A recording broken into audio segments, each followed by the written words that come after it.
ഞങ്ങളുടെ ഏരിയയിലെ മെയിൻ കണ്ണാപ്പി ഉണ്ണിയണ്ണൻ. അയാളൊരു പകരക്കാരനെ നോക്കി നടക്കുന്ന സമയത്താണ് ഞാൻ അയാളെ മുന്നിൽ എന്റെ മോനെ ഒരു തവണ കണ്ണാപ്പിയായ പിന്നെ നിനക്ക് തിരിച്ചു പോക്കില്ല. ടോട്ടൽ കമ്മിറ്റ്മെന്റ് എനിക്കറിയാം. മച്ചാനോട്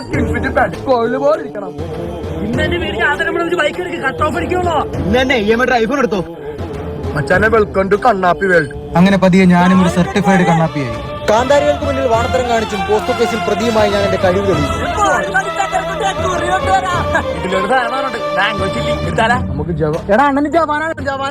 എന്റെ കണ്ണാപ്പിയിലേക്കുള്ള വളർച്ചയിൽ അണ്ണൻ ഇംപ്രസ് ആയപ്പോൾ ഒരു ദിവസം ഇത് സംഭവിച്ചു.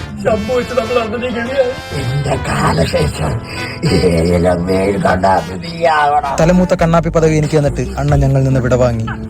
വർഷങ്ങൾ പലതും കടന്നുപോയി. ഇപ്പൊ ഞാനാണ് ഞങ്ങളുടെ ഏരിയയിലെ ഏറ്റവും വലിയ കണ്ണാപ്പി. പെണ്ണുങ്ങളെ പുറകെ വാണത്തിനാണെങ്കിൽ വാണത്തിനും കാണിക്കുന്നു. ഇതെന്റെ കഥയുടെ അവസാനമല്ല, തുടക്കമാണ്. ജയ് കണ്ണാപ്പി.